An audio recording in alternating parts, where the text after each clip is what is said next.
Hey guys, Captain Pop Hunter here. Gonna try to do something new today. We're doing something like this the next couple days. I'm gonna start doing just like random top 10 videos of things. Um, I got quarantined today because I went to the doctor. Haven't been feeling the greatest past week, and coughing my brains out, not feeling good, whatever. And decided to go get checked out. And doc said that we have a strand of A and B flu. No coronavirus though. So, but he wants me quarantined at the house. I'm not allowed to leave, not to go anywhere. And if I do go somewhere, I'm supposed to wear a mask. So I'm off work until Monday. So I figured I'll do something to kill my time. Um, Today's St. Patrick's Day. Represent my green.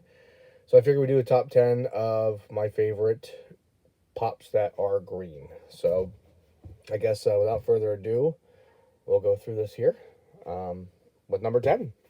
Number 10, as you can see behind me, Marvel guy, obviously. Um, I have almost everything Marvel. So DC isn't as pure to me as what Marvel is, but I still have a heart for DC. Obviously, Batman.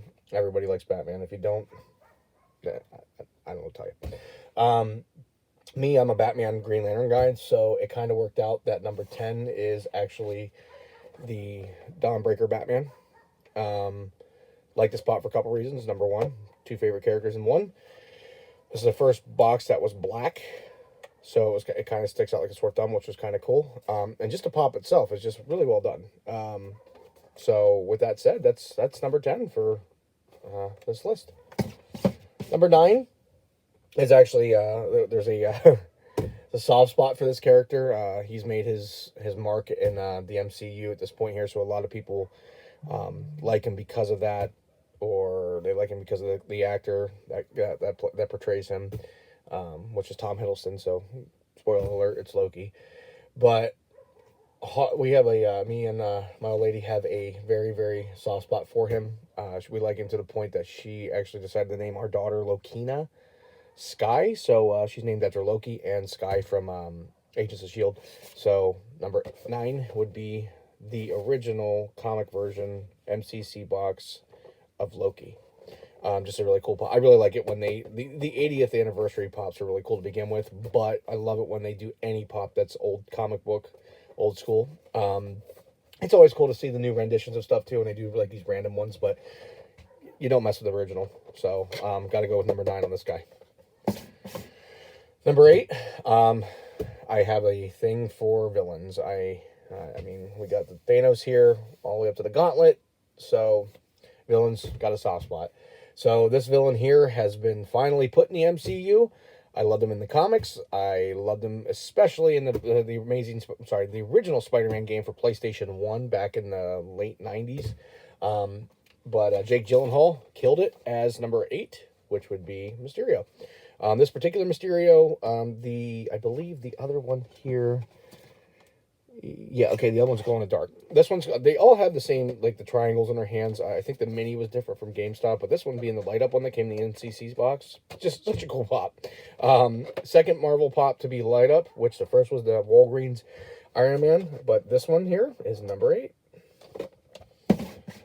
Number 7, again, I'm going back to my childhood here with stuff. I can remember as a kid coming home from school every day, and I think we all can relate before the internet boom showed up that all of us 90s and 80s kids, we would run to we would race home just to be able to see our favorite TV shows. We couldn't record them back then. We had to wait for the rerun or whatever. So as a kid coming home, kindergarten, first grade, I can remember coming home watching Power Rangers all the time. So number 7 is Tommy the Green Ranger. Everybody had their own favorite Rangers. Like again, from a young age, I really liked villains. So when Tommy was the bad Green Ranger from Rita, loved it. And then he turned into the White Ranger, and yeah, he was a good face heel. So to say, if you're wrestling fans out there, get that little kayfabe there. But loved him as the good guy and the bad guy. Such a cool pop. Really like this Toy Tokyo one because it's the darker green because of the metallic. Number 7. Number 6 is a tie. I had to put 2 pops in this one here too because there's a lot. They kind of go together hand in hand, so you almost felt like they had to be together. But in my older years now, since we're talking about, kindergarten, first grade with the Green Ranger, my older years I'm watching a little bit more mature cartoons, which I know grow up. But Rick and Morty, love Rick and Morty. Can't get enough of it. It's just so, I don't even want to say it's incorrect. Like, I feel like there's a lot of the stuff that goes on there in that show, like the sciencey stuff, it's probably true. I just don't know. So, but number 6 would be the Toxic Rick and Morty. Not only, like, we could have did a lot of these. Micro, he was talking to me about what we were going to do for top 10 for these guys, and I know he had chose the Alien Rick and Morty. Me personally, I picked these ones because everybody has, their favorite episode of every TV show.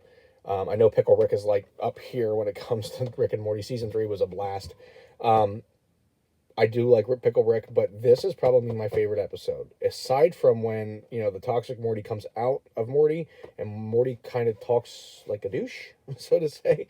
But Rick, his character, good and bad, was good the entire episode. So this was a fun episode. I really like this one. And the pops just look really cool, especially when they glow in the dark. You see these things lit up, they look like part of the Christmas tree. These things are great. Number 6, Toxic Rick and Morty. Number 5, again, this is gonna be an ongoing trend here with this video. You guys gotta bear with me here. I'm trying to catch my breath here and not cough and whatnot because of the flu. But number 5 is something that's near and dear to me since I was 5 years old. My mother took me to see this movie it was my first movie I ever seen in theaters. And it's a really cool thing now. Like, it's always been a huge part of my life. And it's now to the point where I've passed it on to my 2-year-old son. And for a 2-year-old to be so, like, blindered donkey into a specific genre of something, it's great. And it's awesome that we share that passion together. He loves the pop hunting with me, but, like, the big thing is he loves dinosaurs. He comes into this barn and he immediately flocks to the Jurassic Park section. So it's not my favorite dinosaur, but it's green and it's from my all-time favorite movie, the Dilophosaurus. My son loves this pop. If I turn my back on him with any of the Jurassic Park pops, he feels the need to take it out of the box. So we put this up a little bit higher on shelving. So, but he comes in and he will just, ooh, dinosaur. Number 5. Number 4, we're going to go with this trend of the childhood thing. I've been a wrestling fan since I was a kid. I'm aware that it is fake. No, sorry, it's not fake. It's choreographed. These guys take bumps. These guys are professionals. Scary job to have. Fun job to have, I'm sure. Something I could never do. But it's always good storytelling. Sometimes it's a very predictable. As of right now, it's predictable, but still fun storytelling. With that said, this particular wrestler is not only just a fun dude. I love watching him on YouTube. Anything, I loved watching him when he was part of the Edgeheads with Kurt Hawkins and Edge. I loved him when he was doing his broski internet stuff, when he was doing his stuff with John Cena. Like, he's just such a charismatic guy, and to find out that he's a fellow nerd and a fellow Funko fanatic like the rest of us just makes it that much better. We're talking about Zack Ryder. Hopefully Zach sees this. That'd be great. That'd be really cool if Zach's seen this video, because it's just really cool to know that there's somebody that's super famous out there, but that is not afraid to be a nerd. And again, 80s, 90s kid, being a nerd back then, that's the stuff you got bullied for. Now, somebody walks up to you and say, hey, did you see that new Avengers movie? You tell them no. They look at you like you're crazy. So it's like almost cool now in our culture to be nerds. So to have a nerd, it's like a nerd coming out of the closet. So he's kind of like in the forefront of that. It's okay to want toys at the age of, your 30s and 40s. It's fine.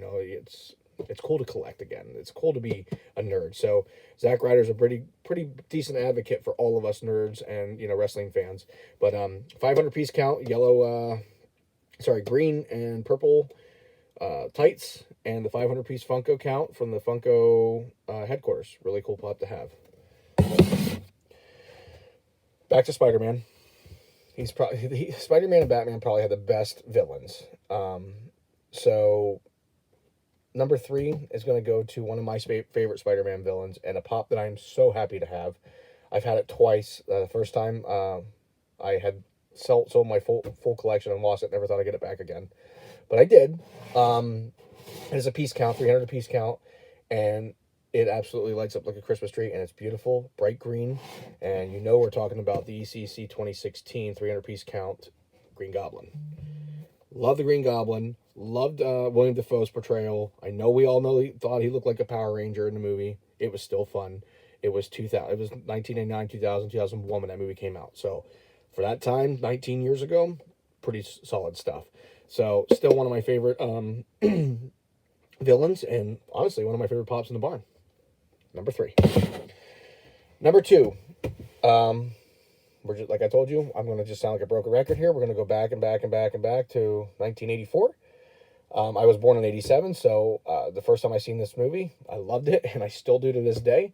My old lady, she is the absolute biggest fan of it. My kids love it, and there's a new movie coming out this year, so it's even better. They're going back to the roots. Sorry if anybody didn't like that the remake that they did, but I'm going to go with Slimer Glow in the Dark.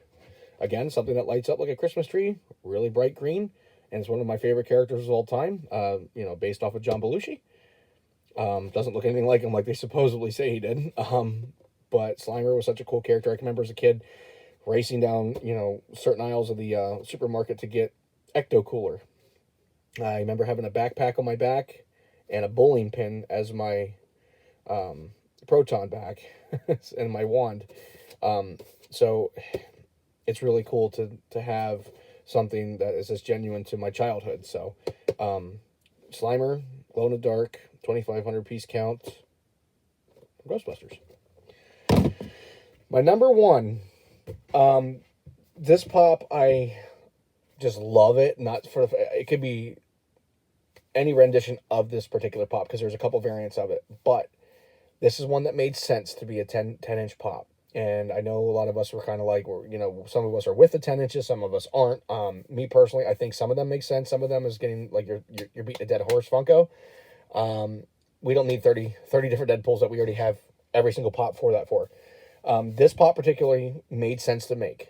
So, and that's one reason. The second reason, the entire series of these pops from that set were just gorgeous pops. The paint was great on them. They just look good. Like, there's nothing bad to say about it. We're talking about Thor Ragnarok.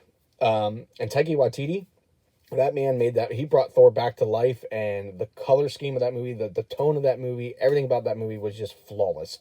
Definitely one of the top Marvel movies made, in my opinion. We don't have to agree to that, but it's just such a great movie. So my favorite pop that is green is the 10-inch Hulk. I love this pop. This pop is so fun. The blue scheme, the purple, the tattoo markings, the green, the helmet, the hammer. Like, there's nothing bad about this pop. Even the box looks amazing. Like, the box just looks great. The whole line of the Ragnarok pops are fantastic. But, like, this one here, every time I come into the barn, like, I'm just happy just to see it because I'm just like, this is such a cool pop. I know a lot of guys were having problems with them when they bought theirs. Their hammer was busted off. I was lucky enough to get one that was not busted off. And I know they did a restock with it and had them on clearance, like, immediately. So, hopefully the people that did have broken ones were able to get another one that wasn't broken. But, yeah, this is definitely my number 1 favorite green pop for St. Patrick's Day. So, I hope you guys had fun with this video. I mean, it's my first top 10. I'm going to do a couple more of different things. I'm going to go in the house here and brainstorm and kind of go on my iPad while I'm trying to, come down from this sickness and think about a couple more top 10s I want to do. And hopefully you guys tune in to watch them. I mean, hopefully you guys subscribe, you comment, you like. Hopefully you're having fun with this because at this point here, I'm just trying to have fun with, it's nice to reach out to you guys and just talk about Funko. Like, it started off as a very small thing, and now it's like a daily basis thing. So, hope you guys all had fun, and happy St. Patrick's Day, y'all.